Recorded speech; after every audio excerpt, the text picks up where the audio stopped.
Good evening and welcome to the third session of the surgical clinics of SRMS Medical Sciences Chennai. And today we are privileged to have Professor Rajgopal Chennai after a long time. And I feel like this is surgical class and surgical case discussion. Welcome, sir, and nice to see you back.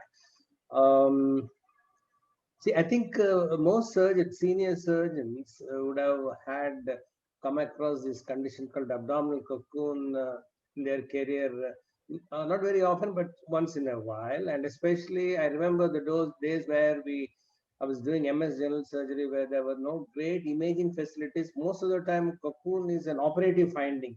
When you open the abdomen, you'll find another abdomen inside. Usually, there's some sort of a sac, and either these people are presented with a ball perforation or a ball obstruction. Either way, it becomes so difficult. Sometimes it's easy to take out the loops, but then sometimes they're all stuck so badly. Separation becomes a problem, and it's always a lot of expertise needed to deal with them. And when we're contemplating anastomosis or a perforation closure, we'll not be able to completely undo the adhesions. So this is a huge therapeutic challenge. Now, of course, with the advent of very good imagology, our radiologists keep diagnosing cocoon even before we open the abdomen. So we have a certain plan. And as Professor Chennai was saying just now, that we always think these abdominal cocoons are due to tuberculosis. And quite often the issue is when these patients can't be put on oral, we have to give oral anti-tuberculosis treatment, and that becomes some sort of a dilemma. Then we start off some semi-tuberculosis like treatment with some injectables, and some orals is never complete. And there's always a confusion there. And today we have my associate, Dr. Gautam Krishnamurthy, coming up with a couple of cases of abdominal cocoons we manage, and he'll also talk in detail about how to diagnose and what all the intraoperative strategies and how to postoperatively pull them out and so on. Over to you, Gautam. Thank you for the introduction, sir. So we'll start with the case discussion as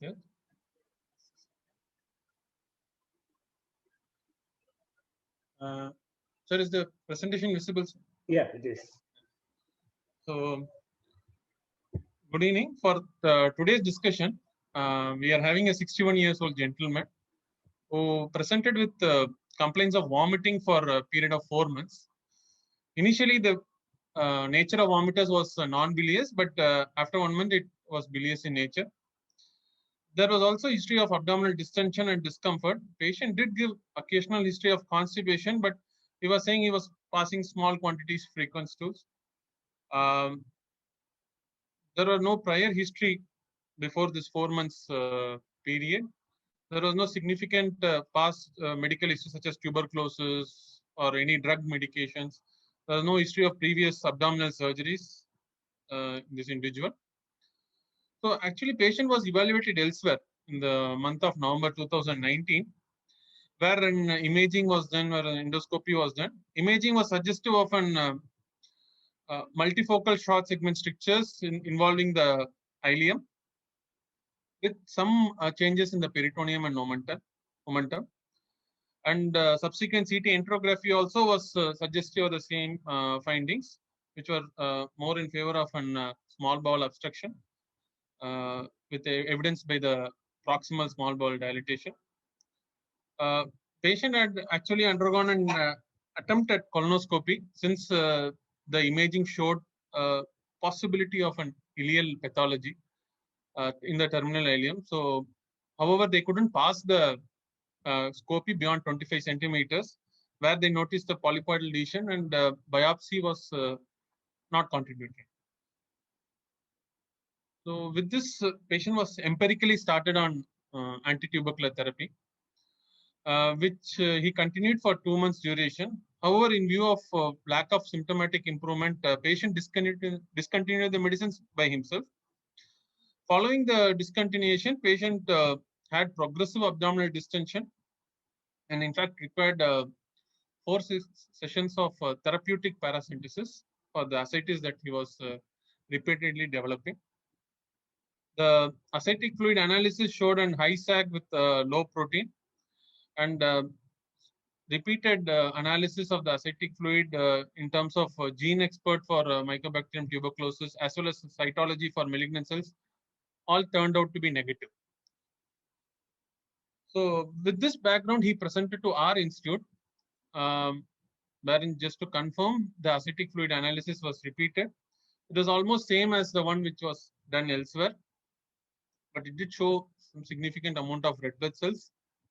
Patient also had bilateral pleural effusion, moderate in nature. So, and pleural fluid tapping was done, and analysis of which was again was negative for Mycobacterium tuberculosis or for malignant cells. Patient was detected to have hypothyroidism and was started on thyroxine. He had additional issues as well in the form of hypokalemia and paroxysmal atrial fibrillation, which required amiodarone for rate control. In view of lack of oral intake, he was started on total parenteral nutrition as well. Patient was subjected to a colonoscopy in view of the previous problem, and attempt was made in our institute to pass through the sigmoid using even the pediatric scope, but the scope could not be passed. Only in congested edematous colonic mucosa was found. There are no polypoidal lesions as such was detected as described earlier. So this was the imaging that was done at our institute. I'll just play the video first, then go into the specifics of the findings in the imaging. So the lower cuts of chest are showing the moderate pleural effusion on either side, right more than the left, and subsequently the collapsed lung of the right lower lobe is quite visible. Coming to the abdominal finding,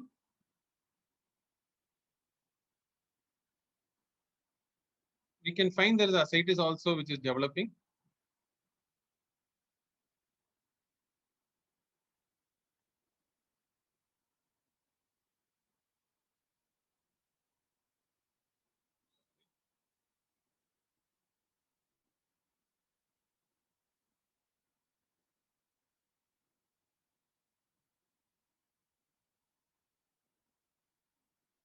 So I just want to highlight this thickened peritoneum, which is also showing mild enhancement. This is a venous face image. So the thickened peritoneum is almost involving the entire upper quadrant. We can find it as we go through the imaging, we'll find it involving the entire abdomen, sparing the bilateral retroperitoneal colonic structures.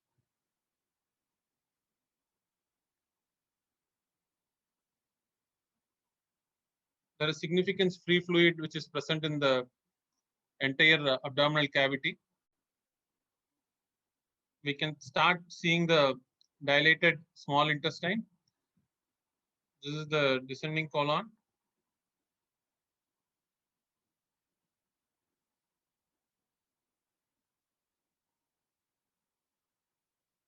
So we can find the entire peritoneum is thickened, which is almost encasing the small bowel completely with free fluid within the bowel and the between the bowel and the peritoneal condensation. We can find the ascending colon and descending colon in either side also dilated with showing significant amount of mucosal edema. We can also see the small bowel which is arranged in the form of U within the sac of the peritoneal encasement.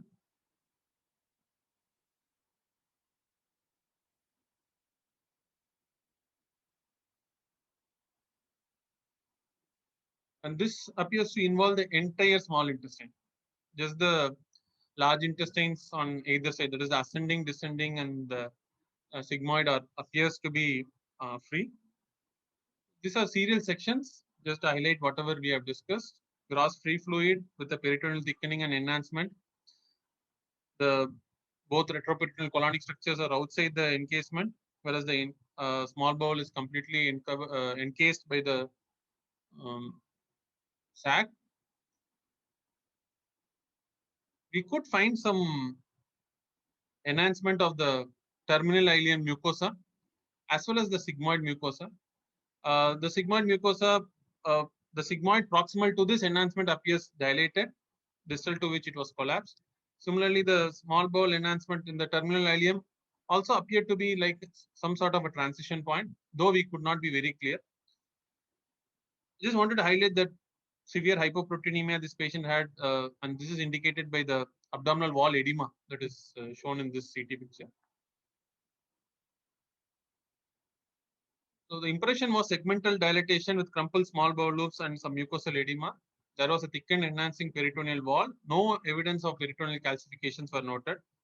There was a thickening and narrowing of sigmoid colon with a prominent upstream dilatation, and the note was made of the bilateral pleural effusion. So this patient had a persistent subacute intestinal obstruction, now going in for more acute intestinal obstruction. He had an trial of empirical ATT, which didn't yield any benefit. The CT was suggestive of an type 3 abdominal cocoon, and with the etiology not exactly known. With this, patient was planned for exploration, and we initially placed a small supraumbilical incision, which we gradually increased. We can find the grayish white thickened sac that was initially visible throughout the extent. Once the sac was opened, around 1.5 liters to 2 liters of straw colored ascitic fluid was drained. Then this was the picture of the small bowel inside the sac. They were all arranged in the form of worms, like number of U-turns, densely adherent to each other. In fact, we could not mobilize them even out of the abdominal wall. There was severe mesenteric shortening that was noted. On trying to dissect, they were densely adherent. So there was a imminent possibility of an iatrogenic injury. So we decided if it's possible to prove it as secondary to any other particular etiology, then that would benefit rather than being aggressive and doing more harm to the patient rather than beneficial. The thickened mesentery and shortened mesentery also prevented us from mobilizing the intestine for even a decompressing stoma. So that was the nature of the abdomen that we were dealing with. After some dissection, we could get access to the mesentery. We found few nodules, and we took biopsy from these nodules. Biopsies were also taken from the sac that was excised. In the postoperative period, the fluid analysis was not contributory. Patient was continued managed with the total parenteral nutrition, IV fluid, and antibiotics. There was no improvement in the general condition of the patient. The patient attenders were also counseled regarding the same. When it came to the final pathology report, it was suggestive of an infiltration of the fibrous tissue. That is both the peritoneal biopsy that we had taken as well as the mesenteric nodules we had taken had showed some atypical cells with signet ring cell morphology. So the one on the right is the one on the left of the screen is the classical signet ring cells. We can find the vacuolar nuclei, which is pushed and then abundant. We can see this nucleus are pushed to the periphery by the abundant mucin within the cells. And this is the PAS stain, which is showing the mucinous material. To identify the origin, we performed immunohistochemistry, which are suggestive of a colonic origin in view of CDX2 positive, CK20 positive. It was also positive for CEA. So we came to an conclusion of it's a malignant abdominal cocoon with probably a colonic origin. Patient did not do well after that. He gradually deteriorated, and the patient was taken against medical advice back to his hometown in Bhubaneswar. And he succumbed on the way, returned to his hometown. So this will be the outline of the discussion that we will be having. Initial introduction and what are the various hypotheses regarding the pathophysiology of abdominal cocoon. What is the clinical presentation and how do we evaluate this patient? And short note of the malignant cocoon abdomen that we might encounter during our practice, and how do we go about managing these patients. The entity of abdominal cocoon is not something new. It has been described as early as 17th century, and various terms have been used interchangeably. So throughout the discussion, we will find there is a heterogeneous description of the definition, the classification, the management, all those things. Their abdominal cocoon is also called as in Latin chronica fibrosa encapsulata, or the more commonly sclerosing encapsulating peritonitis.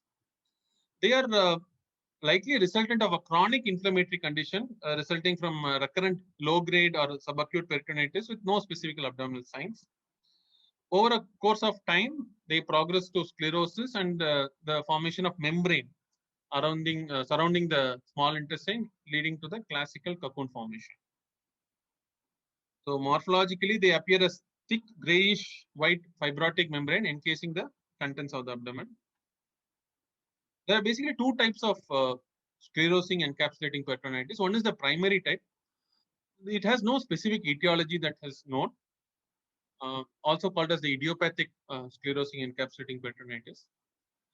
There are various hypotheses as to why it occurs. The initial considerations that were given were retrograde menstruation following a viral infection of the uterine cavity and later bacterial infection. But these hypotheses are not likely to be the true indicators because more than 75% of the patients were men, and those who are outside the reproductive age group. Then there was an hypothesis whether they are resultant of developmental disorders following vascular anomalies and omental hypoplasia. It is quite common to find dysplastic omentum in these individuals. So even in our patient, we couldn't find actually the omentum. The omentum was highly redundant. Though we did have an etiology, I'm just saying it's a common association. Whether the association is a causation in idiopathic variant, that is difficult to say. Coming to the secondary sclerosing encapsulating peritonitis, these are group of conditions where we have a likely etiology. I would like to stress the word likely etiology because in some conditions we know, yes, there is an etiology, this like peritoneal dialysis, but in some other condition we just hypothesize that this might be the cause.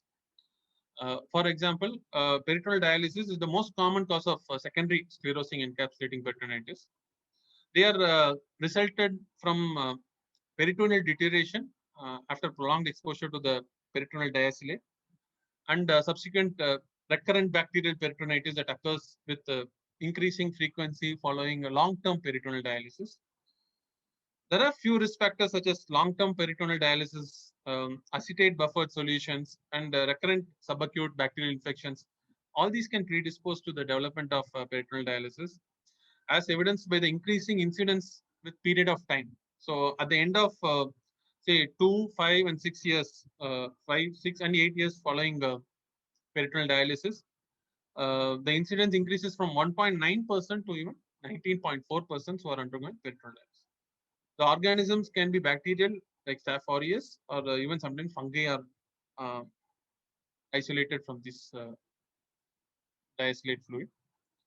Coming to the other causes of secondary sclerosing encapsulating peritonitis, one that we are usually suspecting and that one we commonly look for is the abdominal tuberculosis, especially in an endemic region like our country.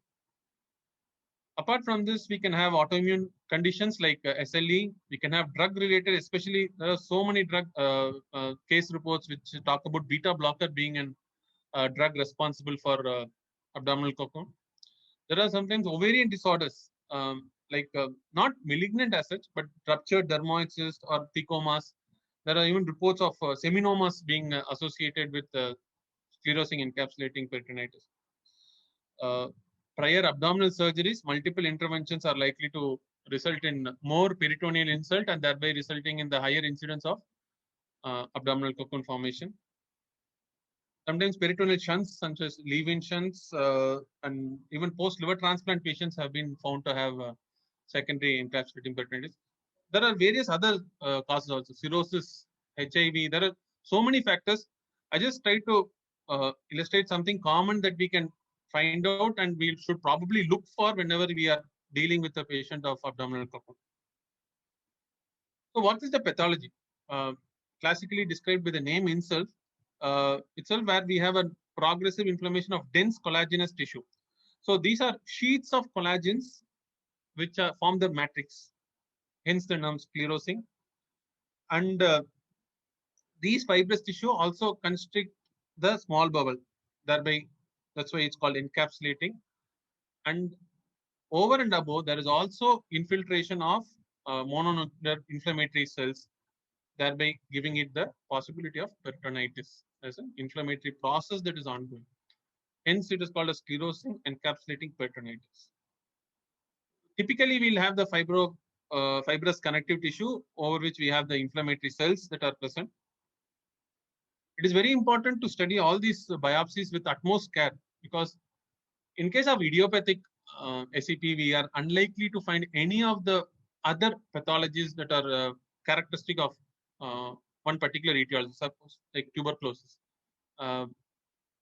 caseating granulomas, or in case of any foreign body reaction, foreign body granulomas, which if detected then become secondary SEPs.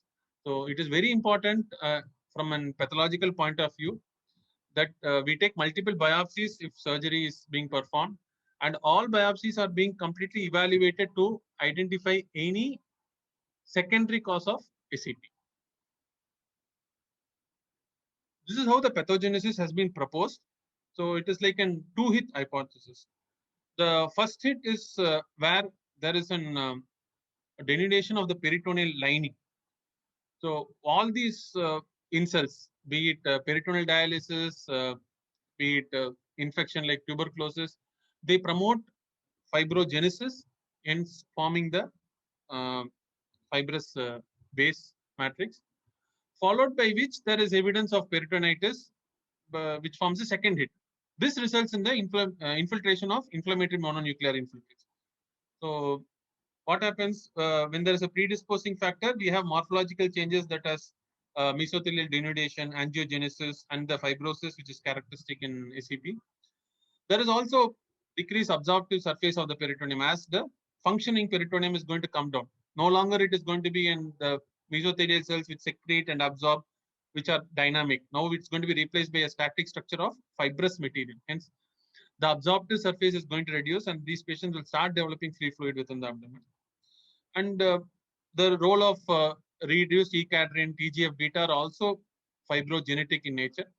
Following which, if there is a second hypothesis, majorly they say it's the clot formation that occurs by repeated PD cannulation that can promote inflammatory cytokines and thereby result in the progressive development of inflammation, peritonitis, adhesions, and finally the cocoon formation.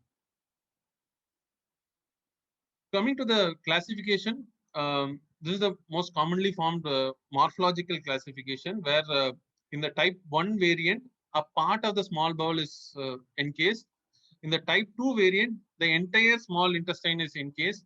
In the type 3 variant, any other structure apart from the small bowel is also encased with or without complete involvement of the small intestine. So they can be ovary, they can be liver, they can be colon. All these will be classified as the type 3 type of sclerosing encapsulating peritonitis. Coming to the clinical presentation, they can affect both genders. As discussed earlier, it was thought to be more common in females, but right now it's occur in both genders. In fact, more in males than in females.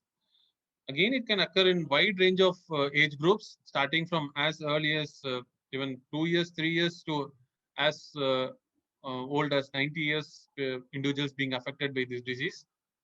The classical presentation is an intermittent nature of subacute intestinal obstruction or ascites formation. So the altered gut motility that is secondary to the SEP cocoon formation leads to the subacute intestinal obstruction variant, where patients might give an history of prolonged history, like even 6 months, 1 year history, giving abdominal distension, vomiting.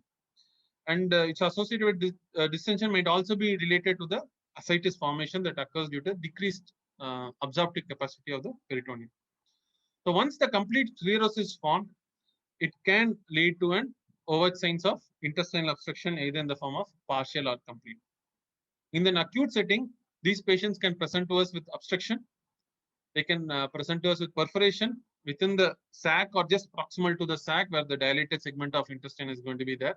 And even the vascularity can be compromised because of the progressive encasement of the mesentery as well as within the cocoon, leading to infarction of the intestine that is enclosed by the cocoon sac. Coming to the evaluation, the earlier investigation that were performed was the barium study, because patient came with the symptoms suggestive of an intestinal obstruction or subacute form of intestinal obstruction. But nowadays we have the cross-sectional imaging in the form of computer tomography and MRI completely replacing it. Moreover, with the availability and the advances that computer tomography has seen over the last couple of decades, that has become the investigation of choice.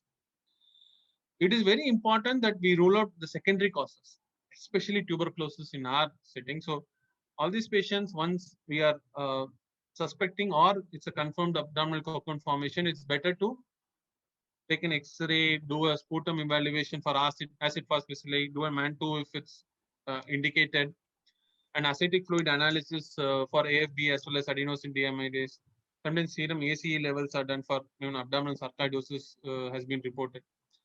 So this is one of the case reports which I picked up from the internet, where it showed a barium follow through. We can see the clumping of the small bowel, which is likely to be encased within a sac.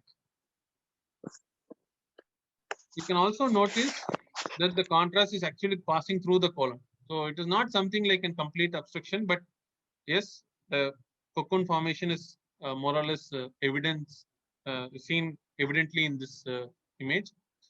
Similarly, this is a partial encasement. The one on the left is the complete encasement, where we are not able to find any small bowel outside the cocoon formation. But here we can find that ileum being free. Only the proximal jejunum is being involved with the cocoon formation. Now is the era of CT. So we find the small intestine encased in the cocoon with some free fluid. Some axial images. Again, we can find the membranous structure which is encasing the small intestine as a whole. There is no discontinuity in this. We can find the intestine within the sac being dilated. There is also fecalization of the small bowel, which is suggestive of an stasis. This is another representative image where we can find the membrane to be little thinner than the before CT, but we can find the classical U-turn arrangement of the intestine within the sac. So this is sometimes described as cauliflower sign, where we have a thickened peritoneum, the free fluid, and the intestines are arranged in such a way that they keep floating in this free fluid, forming an U-turn. So it somehow resembles an cauliflower. This is the same patient who had an exploratory laparotomy. We can find the thickened peritoneum, some granularity, and the intestines are enclosed by the sac. Same, we just wanted to identify that. I just wanted to make a note that we should look for some nodes which can be in evidence of tuberculosis. They can be a target of FNA or biopsy. Many times we might find just a thin membrane and the free fluid. Free fluid, yes, it is easy to aspirate and do an analysis, but it may not be contributory in making a diagnosis as such. So in those cases, it is very important as treating physicians and surgeons, we try to identify any secondary causes so that patient can be managed for that before contemplating any surgery. The same fecalization of small bowel, the clumping of the small bowel loops, the free fluid which is surrounding the bowel within the sac. So this is the same patient intraoperatively. There are another sign that has been recently described, something called as bottle guard sign, where it refers to the dilatation of the D3 segment of the duodenum. In cases of complete encasement, that is the type 2 variant, the membrane encases the jejunum at the very early proximal segment, just distal to the DJ flexure. So the entire duodenum gets dilated. So this is typically described as bottle guard sign. So having spoken about how generally abdominal cocoon patients present and what are the radiological signs. So what is special about malignant abdominal cocoon? So coming to the diagnosis and presentation, they are equally challenging as any other abdominal cocoon. Their presentation need not be very contributory. Like for instance, our patient had recurrent subacute intestine obstruction and ascites, which is same as the idiopathic variant or even the tuberculosis variant. What probably changed the equilibrium was he had recurrent repeated formation of ascites in massive nature that actually over a period of 1.5 months he had 4 times therapeutic paracentesis, and he didn't respond to AATT. The timing of diagnosis in abdominal cocoon, it forms a wide range of spectrum. They can be the initial presentation itself, like in our patient. Our patient was not a known patient of malignancy. Our patient presented with subacute intestinal obstruction and a cocoon formation even in November when he was evaluated elsewhere, but it was not managed as a malignancy. So his initial presentation is along with the primary. There have been cases where the primary has presented with an emergency setting, like jejunal gist being perforated and on exploration found to have a cocoon formation. There has been, as mentioned earlier, ovarian thecomas, luteinizing secreting, hormone secreting ovarian cells, ovarian tumors, also having concomitant abdominal cocoon formation. However, they are, to be frank, with the review of literature I performed, I found them little on the lower side of incidence. The more common type is after the treatment of primary. So typically, there are 2 settings which I could come across. One is following the post-surgical, that is the treatment of the primary is complete. Either be HIPEC that is being performed from gastric CA, or be it liver transplant that was performed from an hepatocellular carcinoma. Anytime during the post-operative period, it can be in the early post-operative period, or it can be even late, as late as 3 years, 4 years, patients were detected to have abdominal cocoon formation. And there is one interesting article which spoke about that abdominal cocoon formation as a terminal event in patients with neuroendocrine tumor. I will be discussing this article later on. So given the similar kind of presentation and then varying spectrum of timing with related to the diagnosis of the primary, the outcome completely depends on the primary. It is no longer just in pure intestinal obstruction that we are dealing with. It might be so that the patient is treated off the primary. For instance, those patients who had undergone HIPEC. In those patients, when biopsy was taken of the peritoneum, it is not that it is a recurrence. So we'll have to differentiate that the abdominal cocoon formation that follows long time after adjuvant treatment need not be actually recurrence. It can be even the repeated inflammation that is causing the cocoon formation. In those patients, a surgical treatment might actually help them. Whereas in those patients who had developed the cocoon formation as a resultant of recurrence, they are unlikely to have a good prognosis. So, as described earlier, I just picked out this article which was published as early as 1993, where the initial trials were made to address the efficacy of intraperitoneal chemotherapy following the gastric cancer that was resected. So this article had clearly proposed that there are actually 2 major treatment-related toxicity following patients who are given intraperitoneal cisplatin and 5-fluorouracil following gastric resection for carcinoma stomach. So out of the 2, one was neutropenia, and the other was actually the peritoneal fibrosis, sclerosing encapsulating peritonitis. And this was observed as common as 15% of the individuals, and was actually majority were treated by surgical adhesivolysis. They did propose that the alkaline nature of the intraperitoneal fluid was responsible for the SCP, which is possibly true. This is from the Sugar Baker group. where they had proposed a patient, put forth 4 patients who had undergone surgical treatment and then perioperative chemotherapy and an intraoperative like hyper, ranging from appendiceal, colonic, and even cystic mesothelioma. All patients who had an formation of the cocoon. What we can find is they had repeated small bowel obstruction, all 4. So, and patient who has undergone HIPEC, a patient who has undergone an malignancy treatment for recurrent subacute intestinal obstruction, I think we should keep in mind about the possibility of abdominal cocoon formation. So this was the paper I was discussing earlier on, where this is a paper published in the Journal of Pancreas in 2013, where they followed up patients of neuroendocrine tumor. So the total of 10 patients that were followed up and who developed abdominal cocoon. So this column which I am trying to highlight was the column which talks about the time interval between the diagnosis of the primary to the onset of cocoon formation. So this is quite large. The least, the shortest time interval is actually 20 months, that approximately 2 years, and it can go as high as 142 months, so approximately 12 years.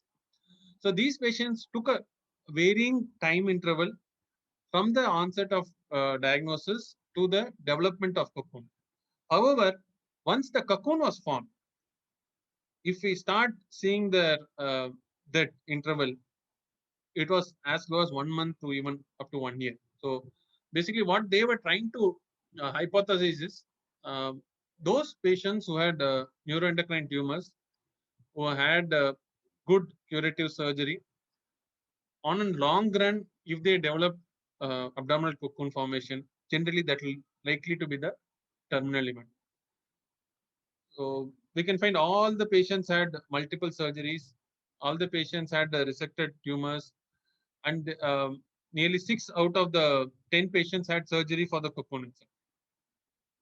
It is difficult to say whether the cocoon formation is due to the neuroendocrine tumor or the adjuvant therapy or due to the repeated surgeries. But whatever it is, we are finding a group of individuals who are likely to develop cocoon formation. And so these patients are some people whom we have to monitor for cocoon formation and have high clinical suspicion.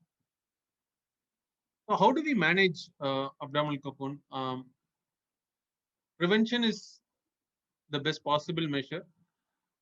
In case of peritoneal dialysis, especially this is very true. Trying to avoid repeated episodes of peritonitis, type of peritoneal fluid that is being used, trying to diminish the ultrafiltrate and possibly a renal transplant can reduce the incidence of cirrhosis encapsulating peritonitis. There have been trials where they have started administering tamoxifen as an anti-fibrotic agent, and they have shown some result. There are also some animal studies in which thalidomide has been injected into rats and have shown to reduce the progression of abdominal cocoon formation and peritoneal dialysis. If it's possible, correcting the underlying etiology. So this classically holds good for tuberculosis and any form of drug-induced cocoon formation. After these 2 basic steps, we have the medical therapy and the surgical therapy. So medical therapy will be basically taking care of the patient's subacute intestinal obstruction. So here I would like to stress the lifestyle modification that has to be taught in this individual. And adherence to low residual diet is very, very important in these patients. In a study which I'll be discussing later, surgical study which included 26 patients, nearly 10 patients had a bezoar formation within the cocoon. So what I'm trying to say is these patients are likely to have some kind of gut dysmotility, are likely to have some stasis at narrowed points. In those patients, even an just simple modification of the diet to a low residual diet can help them in avoiding intestinal obstruction features. And in case of any underlying pathology, if it's tuberculosis or probably even malignancy and adjuvant therapy, if it can help in, then that will be of help in reducing the incidence of subacute intestinal obstruction. I'll have a discussion of the surgical therapy little later. This is a study which was published from PGI, where they tried to highlight that in case of tubercular abdominal cocoon, there is a role of conservative management. I put this slide for two reasons. The first reason is the difficulty in making a diagnosis of tuberculosis as the etiology for abdominal cocoon formation. And the second is this study had total of 15 patients, and with effective anti-tubercular therapy, only 3 required surgery. This chart depicts, this and the subsequent slide depicts the features of the 15 patients that were included in the study. Apart from the cocoon related data, that is either partial or what was the mode of diagnosis,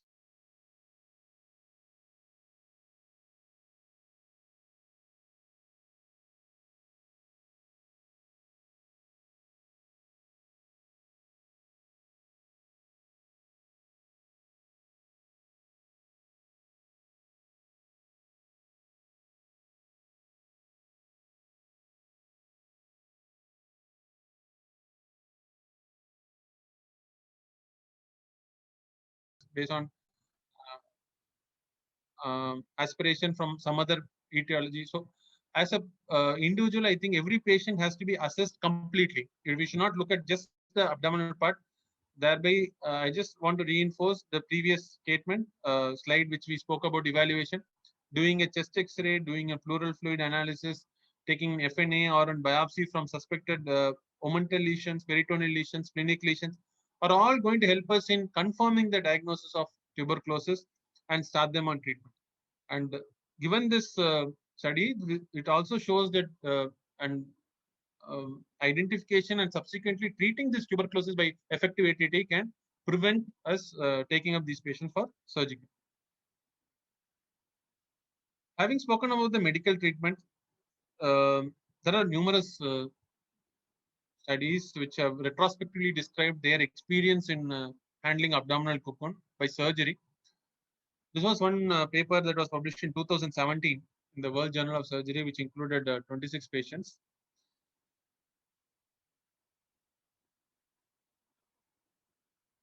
Again, the diagnosis was made in preoperative approach only in 3 patients out of the 26 patients.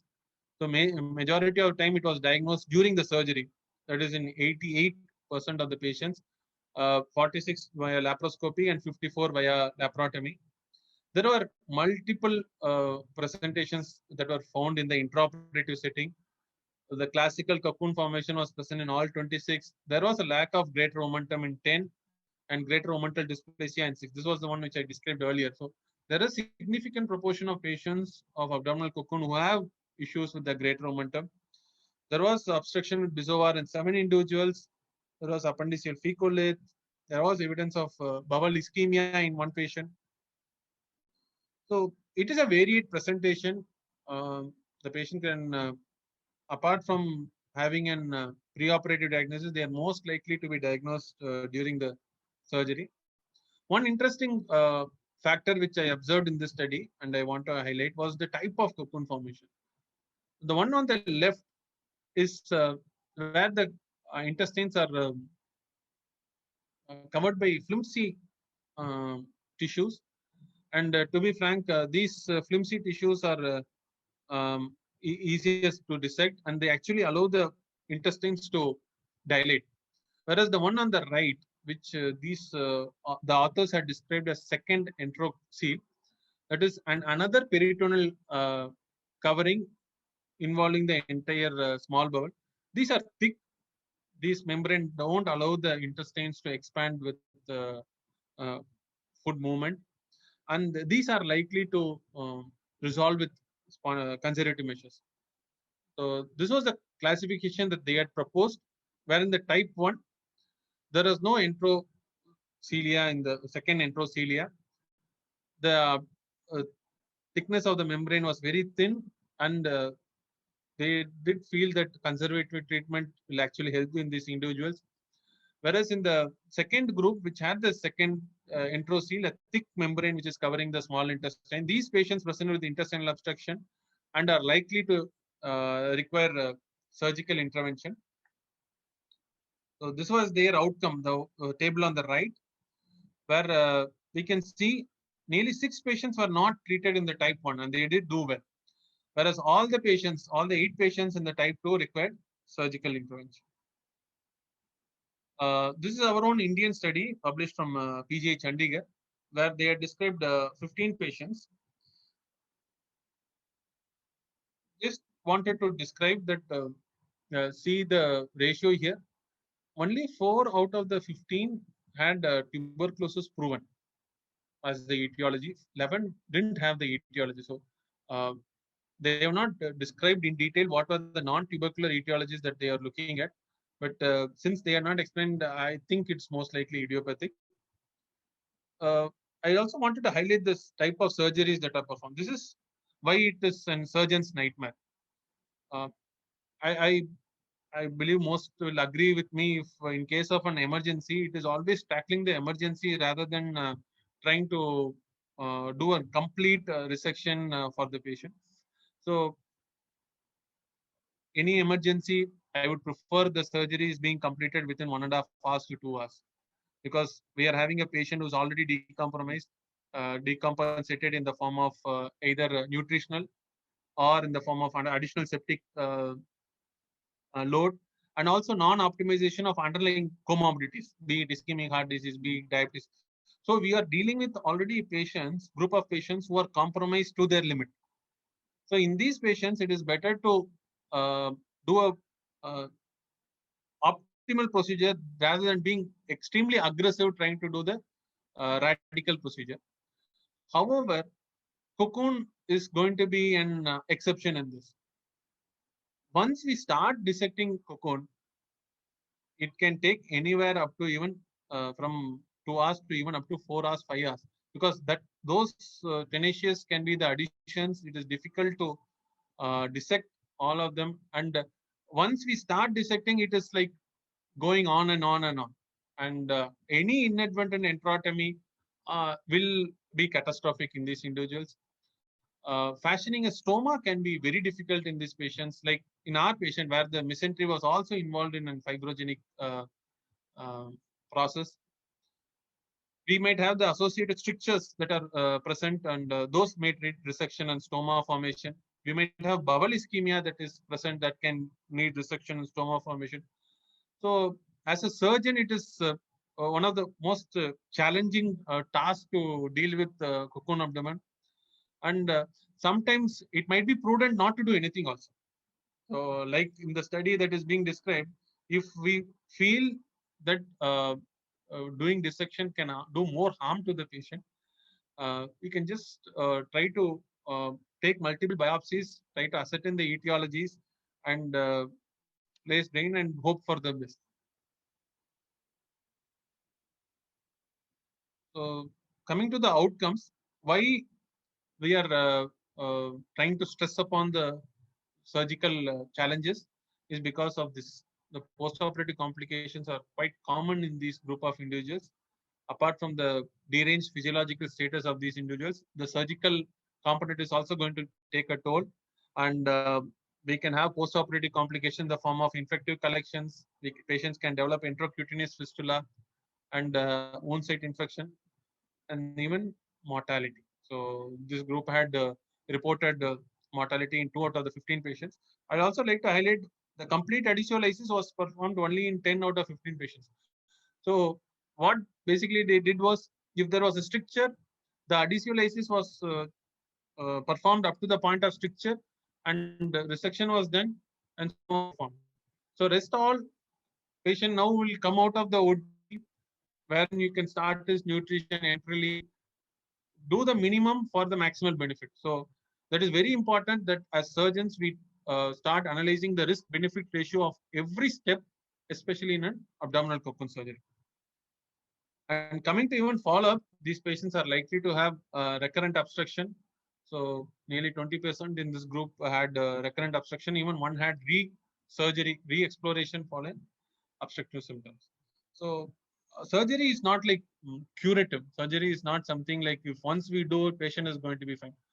Given this background, it is very important for us to balance the aggressiveness of surgery with respect to the expected outcome in these individuals.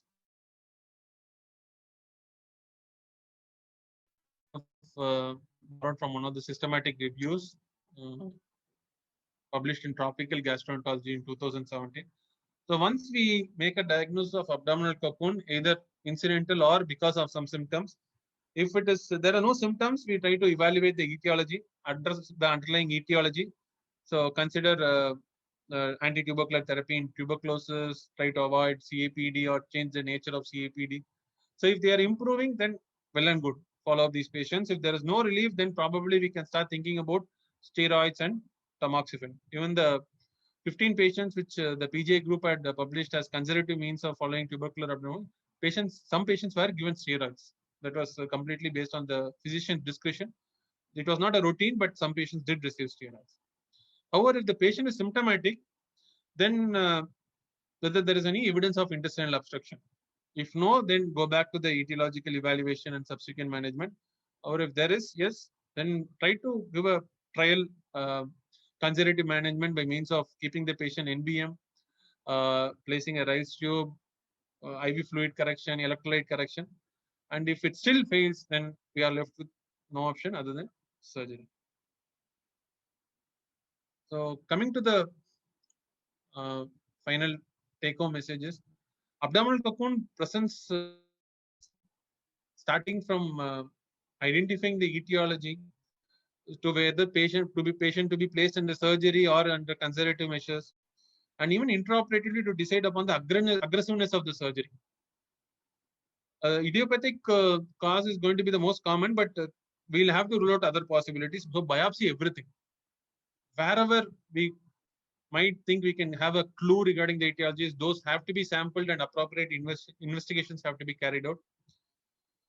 Malignant abdominal cocoon of GA origin, like in our patients, is generally reported in the postoperative setting.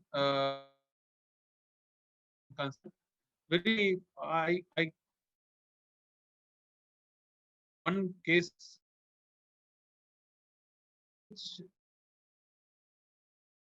and the cocoon formation, and when the review of literature so many an interesting case mimic ours is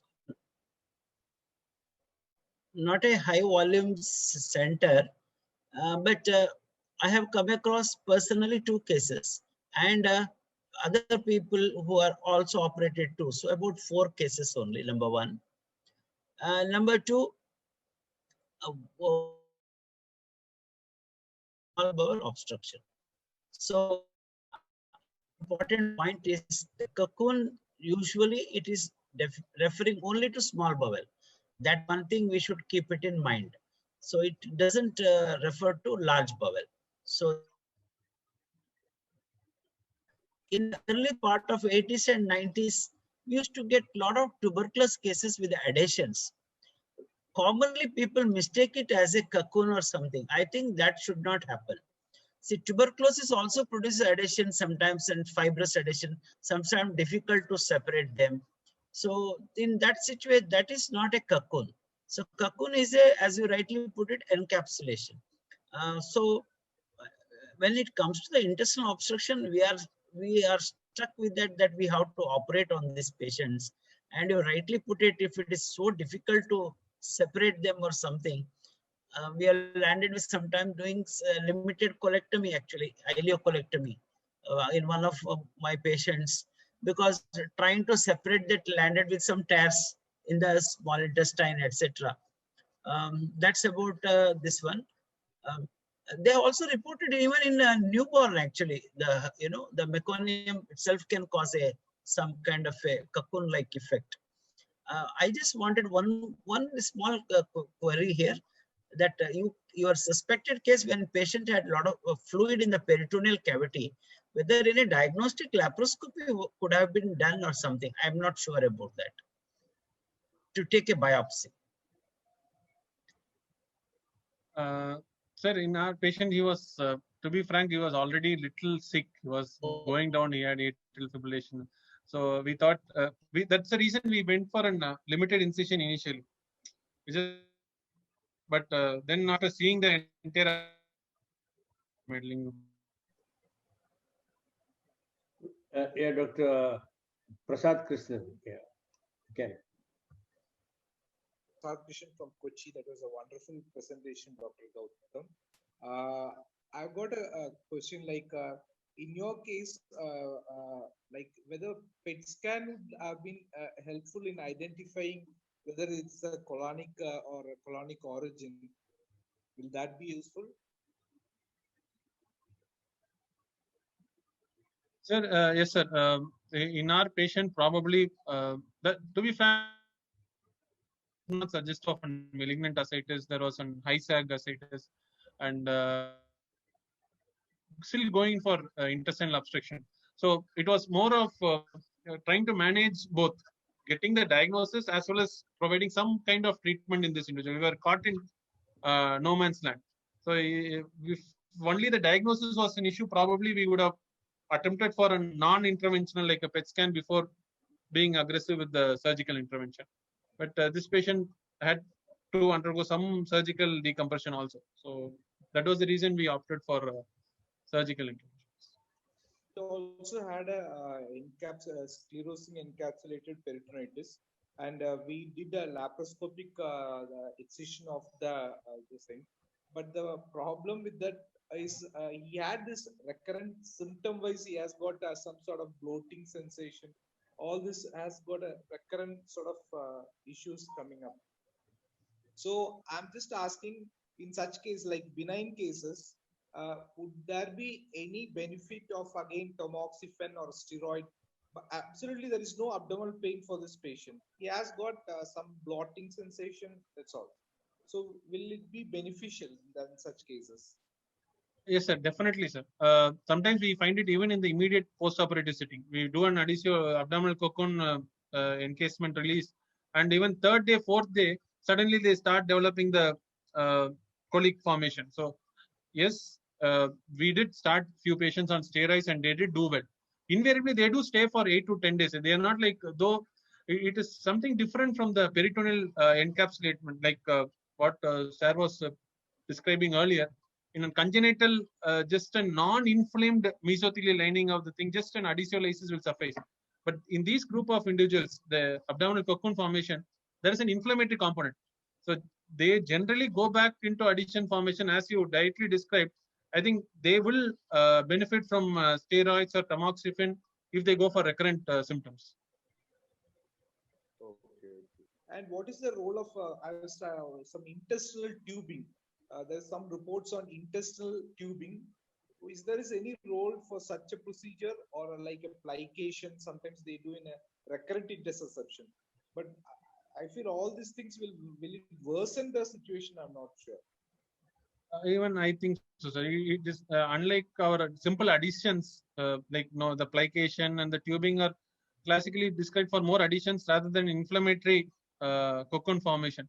So how beneficial they will be, I'm not sure, sir. Thank you. Thank you. Baiju, will you come in? Are you there? Yeah, I am here only. Yeah. For your comments. Oh, nice seeing you. In Coimbatore, Yeah. Where are you? No, actually, that was put up for the IAGS meeting. I didn't remove it. Yeah, nice presentation, Gautam, as usual. I enjoyed the presentation. But one question: how you arrived at the etiology?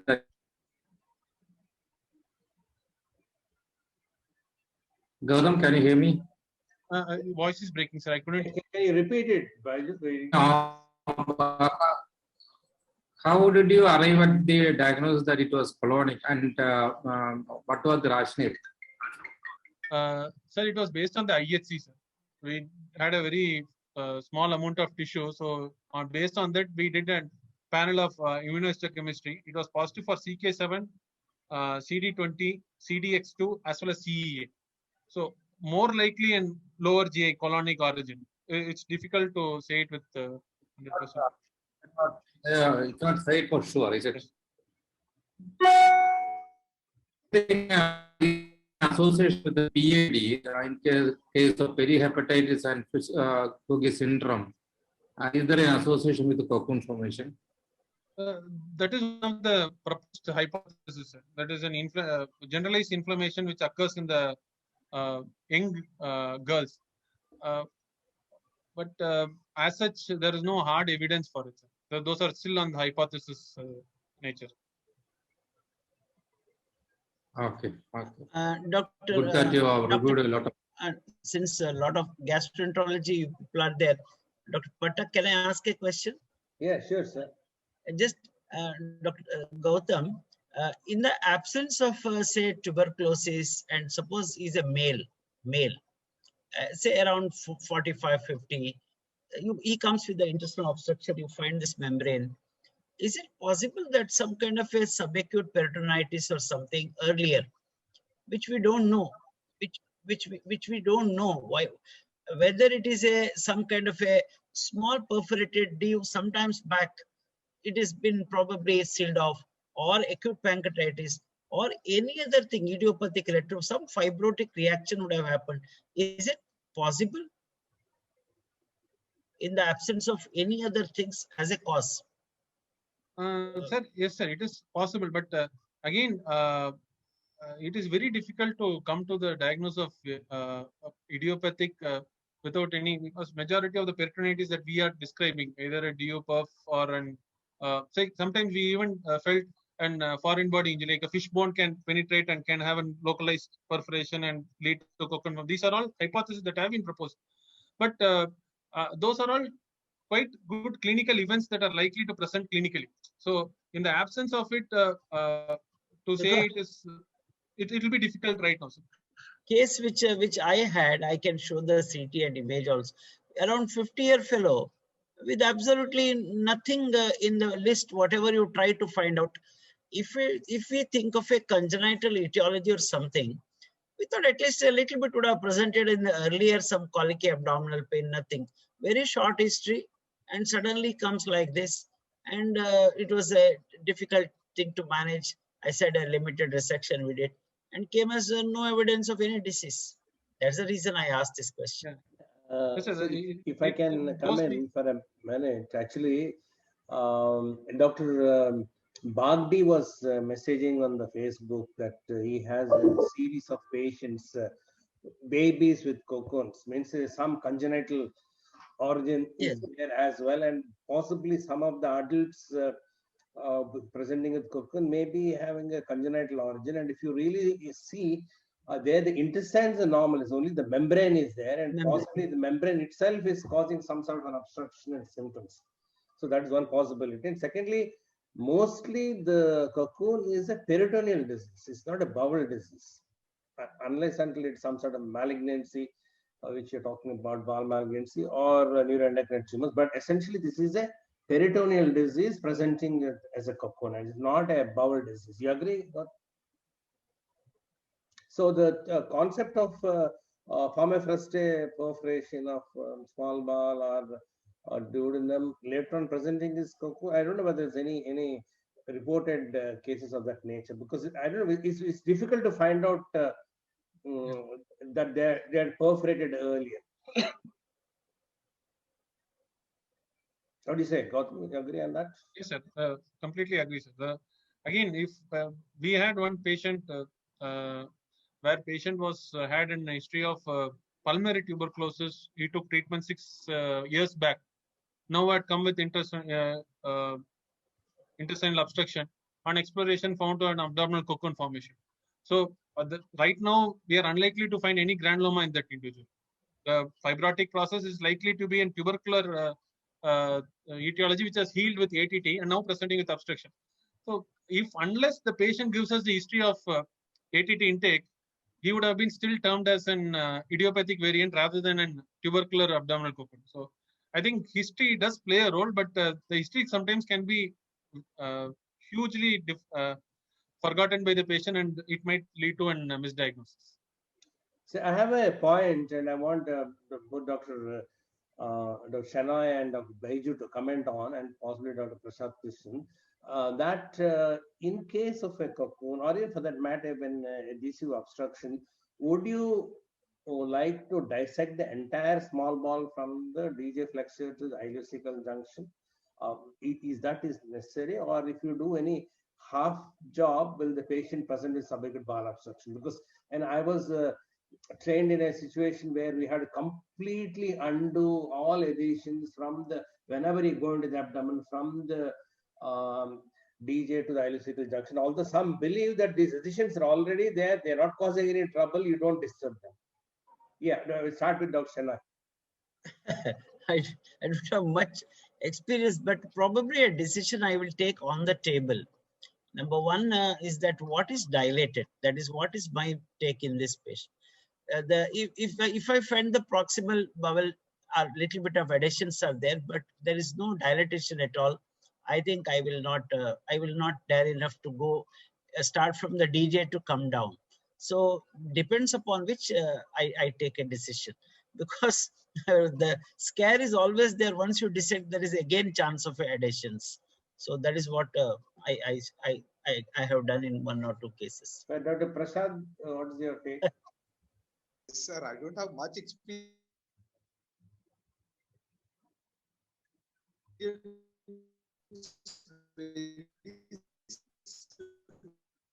Symptomatic. I would milk the from the DJ to ileum. There is no such of any obstruction. If I could easily see to that, there is no problem. Because my thing is probably the patient might come again with the same problem, which I will try to avoid. If it is possible, I can excise that cocoon, it will be better.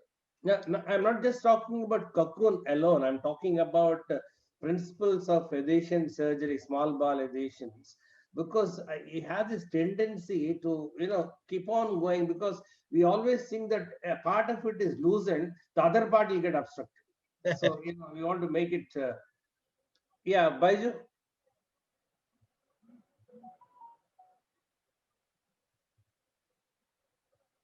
What is your take? Yeah. Actually, it all depends on the on-table finding. If you have the dilatation, as Dr. Shenoy was mentioning, you may have to find out the structured point and resective. Otherwise, you don't have to, and you have to access as much as possible the membranous part. Otherwise, there is a fear that it will reaccumulate and happen. So it's all depending on the on-table of findings. So Gautam, yeah, Dr. Prasad, yes. Actually, yes, sir. Actually, in case of addition, I'll also think like depends on the location, and it's depending on the on-table finding. Right. So, Gautam, what is your call on this? I typically, when I was a senior resident, I used to describe to the juniors that adhesiolisis and abdominal cocoon are either in 1 hour surgery or in 4 hour surgery. There is nothing in between. Okay. Once we start dissecting, either because of our enthusiasm we go dissecting, or we do an enterotomy. For that we'll have to dissect.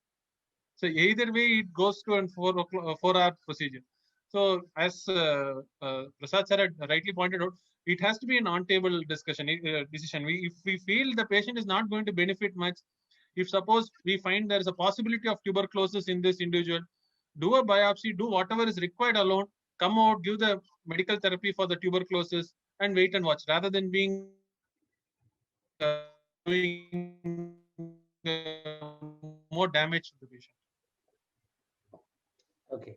Yeah, I think that's a very balanced. I think And there is one chat box. Yeah. Dr. There is a question in the chat box regarding how long will you give empirical additive? Yeah. Sir, not advisable. That is for both intestinal as well as peritoneal tuberculosis. The reassessment is done at the end of 2 years.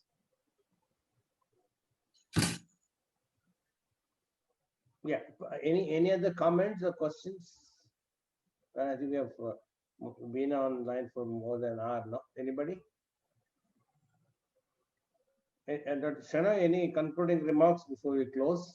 No concluding remarks. Can I show 2 slides? Yeah. Most welcome, sir.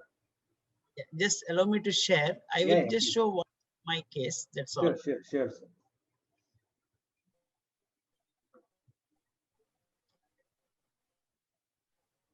Can you see that now? No, not yet, sir. Yeah, we can see it. Yes, sir. Can you see Yes. This is my these slides case. are all your trademark slides, sir. The color, the presentation, very much of a trademark. See, if you see now, actually, when we opened the patient, this was the picture. As he told, no, small incision we put. And we extended, this is the picture, second one. Now I will enlarge this, and it was a little tricky situation here. So if you look at that, this is also partly dilated, but it is free. This is free. You can see this is the membrane. This is some trying separation. Actually, I was supervising this. So as you rightly put it, we started doing this, it landed with some tears. In earlier one case, I could remove membranes like small bits. It was never like he showed some pictures in which like you open the book and bowel was seen inside one of that. It was never like that in here. It was so difficult in this situation. And it landed with the limited means this much portion of small intestine and cecum landed with the ileocolectomy in this patient. Earlier, we were somehow get away with that removal of the pieces, like pieces of the membrane. That's all I wanted to. No, but sir, if these patients, the bowel is so thick, it's very. You may have some serosal tears, but may not really have a full thickness perforation. I'll not be so very worried because there'll be a plane. If you actually have to find the plane to dissect. Actually, I know. Small bowel dissection, especially dissection, is a very actually pleasurable job. I feel as a surgeon, abdominal surgeon. You have a with blunt and fine dissection. In fact, 1 or 2 places actually that is picture. I have no. This is only a beginning picture. As it is later separated, there was a perforation. It is not patient has not presented with the perforation. It happened on the perforation. We should acknowledge that. And separating was a little bit of a difficult and landed with the resection. I have to admit. So that's what it is. That's all from my side. Otherwise, nothing. Of course, CT image was there clearly. That one image I can show you in the lateral picture. It's very clear. I'm not sure whether this is the one which was that cocooning like thing. Here, this is the one. So these are some of the few images, but I think what helped was so that is the CT. Actually, in this patient, they gave a diagnosis of a this is the other pictures, but that's this patient. Patient came with the obstruction. So that's all from my side. So no other comments. The good presentation. Thank you, sir. I think now I understand that there's so much to abdominal cocoon than just it's not a simple problem, not a simple bowel obstruction, nor a simple bowel perforation. I think the listening to this lecture has made a little more knowledgeable about. And as you rightly pointed out in the beginning, that not all cocoons are tuberculous. Actually, very few cocoons are tuberculous, and then many of them are some hyalinized disease which doesn't have any particular medical treatment for. And of course, you require definite expertise while operating, and laparoscopy will be a dicey thing in these patients because by chance, bowel gets perforated. Now we need to definitely try to dissect a lot of bowel adhesions before we close or externalize. And actually, I see from the Chandigarh paper that more than half the patients had a stoma. because I think the threshold for going in for stroma should be very less. And I do not know whether all these patients who had stoma, when they had closure of stoma, whether the bowels become normal and all they sort of sorted out. I really do not know. But then quite an interesting subject, sir. And so anyway, we got more enlightened with the presence of Dr. Ragopal Shemai and Dr. Baiju and Prasad Krishnan. And thanks for participating. Any other comment before we close it? There's a question in the chat box, sir. Yeah, what is regarding post ATT, patient comes with obstruction and cocoon. So I think patient should demand surgery after ATT, sir. If the patient is going to have recurrent obstruction and is going to go down on weight after completion of 2 months of ATT, then there's a role of surgery. Otherwise, I think tuberculosis is still a medical condition which we'll have to keep away from. So anyway, I think before closing, I also would like to have a word of caution. When you open the abdomen, you find a cocoon and we can't proceed further, don't proceed further.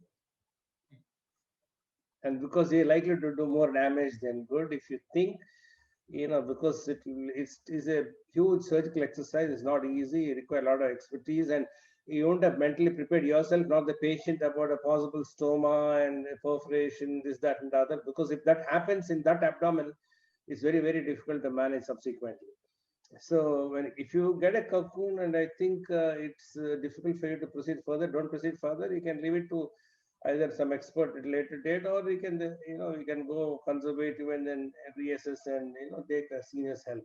Thank you all so much for being there. And then thanks once again, the seniors and Gautam for such a lovely presentation. We'll meet again coming Tuesday with another case from our unit. Thank you. Thanks.